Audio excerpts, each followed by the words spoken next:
Okey, bagaimana anda mewakilkan maklumat dalam bentuk rangkaian? Rajah ni biasa tahu kat mana? Dalam apa? Peta, betul? Betul tak? Selain batu kat mana lagi? Nampak bentuk macam rangkaian. Kat mana lagi? Ni peta apa ni? Bab 5 ni, peta apa nampak ni? Bentuk rangkaian apa ni? Ini adalah rangkaian. Rangkaian apa? Kereta api. Yes, pengangkutan kereta api. Betul, pandai. So, untuk ni, kita akan lihat kenapa gerak-gerak ni. So, kat sini, rangkaian ni boleh dilukis. Kalau kita lihatkan.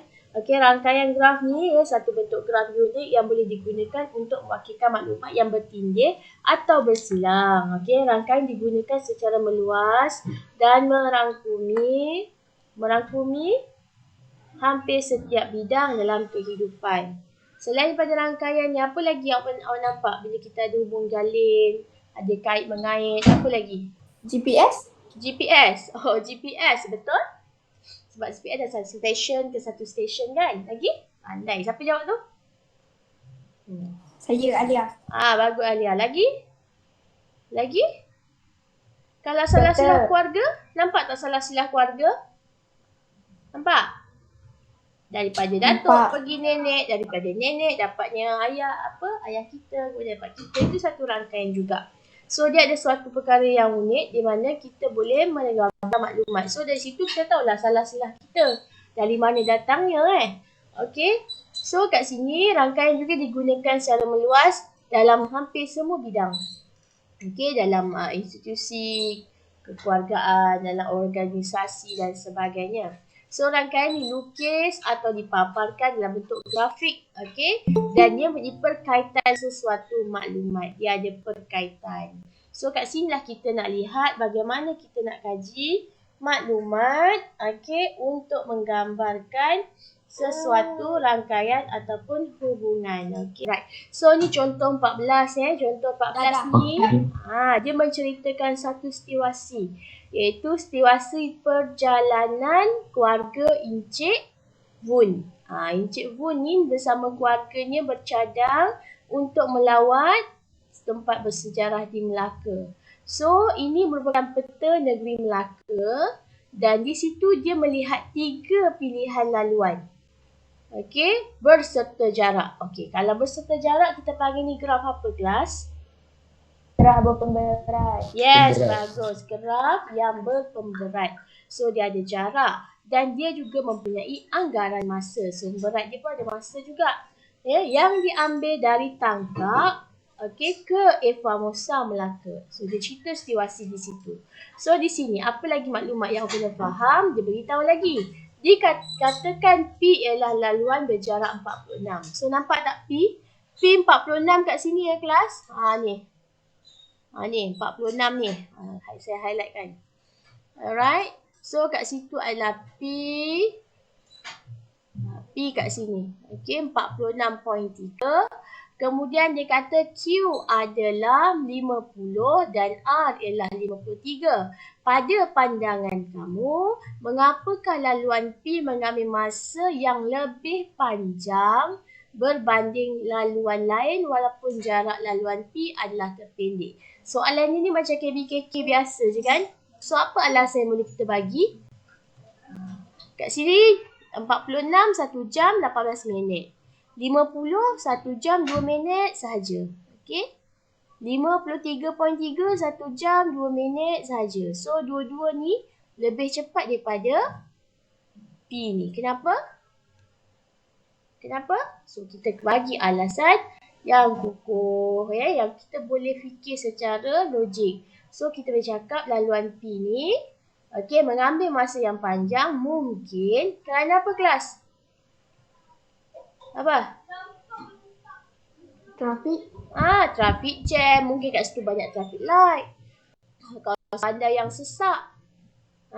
Dan bilangan pengguna jalan raya yang lebih banyak berbanding dengan laluan lain. So ini adalah satu contoh jawapan yang nampak mudah sebab kita pun biasa kan travel, kita nampak kan. So kalau banyak traffic light, banyak bumper, banyak kesesakan lalu lintas kat situ, banyak sekolah.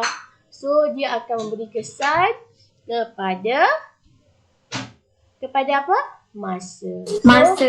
So itu antara cara-cara nak menjawab soalan ini. Ada pertanyaan? Ada pertanyaan untuk soalan ni? Tak ada. Senang je. Okay, good. Now saya pergi kepada seterusnya, rangkaian sosial. Apa yang kita faham dengan rangkaian sosial? So kita lihat kepada slide yang saya nak sharekan ni, rangkaian sosial. So makan? Kenapa nak? Tak. Okay, rangkaian sosial kat sini. Ibu dia kelas. Okay. So kat sini kita lihat rangkaian sosial merupakan salah satu rangkaian yang semakin popular terutama dalam kalangan remaja dan orang dewasa. Rangkaian sosial ni digunakan untuk peluang pekerjaan, peluang perniagaan, bersosial, kekeluargaan, pendidikan, media sosial, hubungan dengan masyarakat di seluruh dunia dan sebagainya. So sekarang ni kita tengah buat rangkaian lah. Kita buat apa ni? Kita buat kelas GM. Jadi kat sini kita dah ada rangkaian dari saya terus kepada berapa orang yang masuk GM ni. Itu rangkaian saya. Nanti awak boleh rangkaian pada kawan-kawan kelas awak pula. Itu maksudnya. So walaupun rangkaian sosial ni menjadi satu platform utama pelbagai aktiviti dan membawa kebaikan, sebagai seorang murid, kita kenapa? Berhati-hati, bersederhana, berpenggunaan rangkaian sosial agar tak leka. Jangan sibuk nak TikTok lah.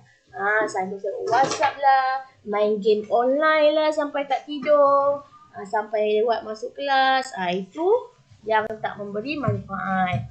Hiburan semata-mata. Boleh? Itu dari segi rangkaian sosial. Tadi rangkaian pengangkutan, ini rangkaian sosial. Lagi rangkaian salah silah keluarga. Itu semua antara contoh graf apa? Rangkaian dalam teori graf. So ada pertanyaan? Senyap je, okey? Okey kelas? Okey cikgu. Okay, now last sekali kita tengok kepada contoh 15. Macam mana kita nak jawab soalan yang ada rangkaian graf ni? Macam manakah bentuk soalannya? Kita tengok contoh pada muka surat 144. Siapa ada buku teks boleh tengok. Siapa tak ada, saya tunjukkan dalam slide ni 144. Kita bincangkan bersama-sama. Nampak dah belum?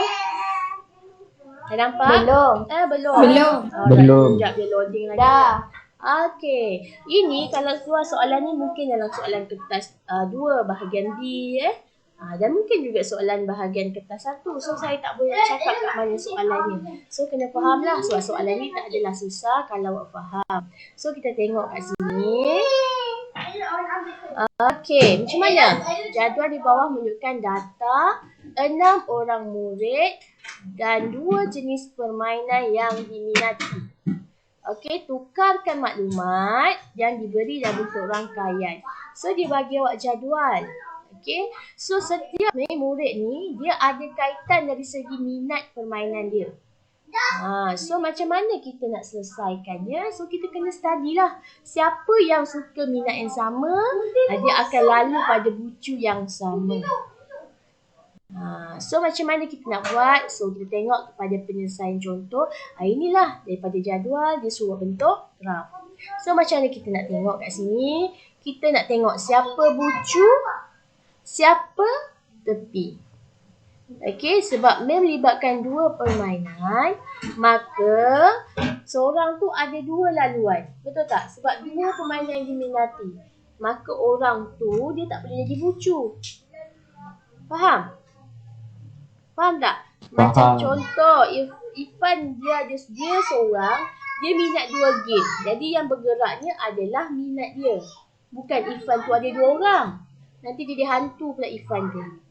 Faham Faham Contoh. Faham cikgu. Okey, so kita kena pandai pilih yang manakah bucu dan yang manakah tepi. So dalam kes ini, kita punya bucu adalah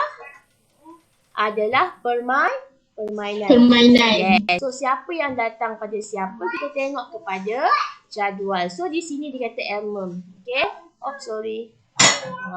Elmam, Azwan, Rajan, Aina, Maria, Jenny adalah apa? Tepi. Dan ini adalah bucu ataupun vertikal. So kat sini awak tulis badminton. Siapa yang minat badminton? Bila awak tulis badminton, siapa yang minat badminton? So kita tengok badminton ialah Edmund dengan siapa? Maria. So keluarlah Edmund, Maria. Okay? Boleh kelas? Boleh? Boleh. So buat lagi. Boleh, cikgu. Tengok lepas tu kita buat catur So kita tengok catur. Siapa yang suka catur kelas? Siapa yang suka catur?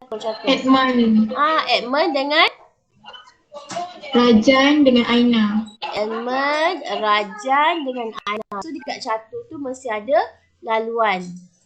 Rajan, Aina, Edmund.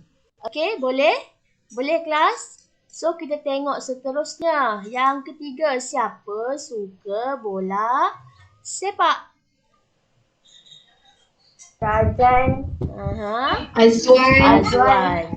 So Rajan suka bola sepak, so dia kenalah kat sini. Dan Azwan. Okay. Alright. Boleh sampai situ okay? Boleh. Okay, now kita terus lagi pergi. Tengok yang seterusnya. Kita tengok siapa pula ni? Sepak takraw. Yang suka sepak takraw? Siapa? Azwan. Azwan saja. Ada lagi yang lain? Tak ada. Ada. Okay, settle. Azwan je. Okay, now siapa lagi? Bola jaring. Siapa suka? 3 orang Aina. suka. Aina, bola jaring. Aina.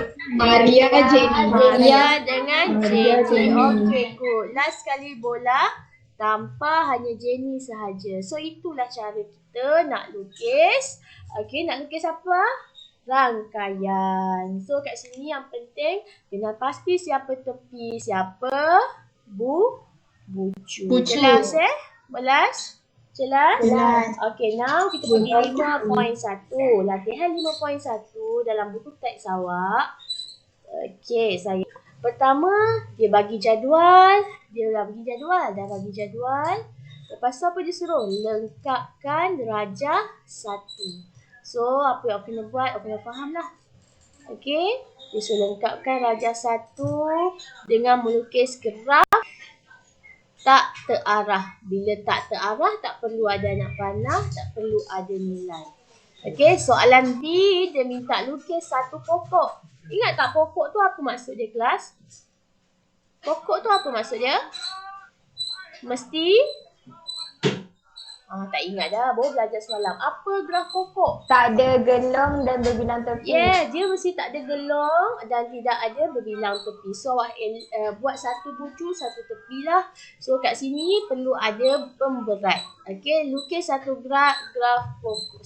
lukis satu pokok berpemberat minimum.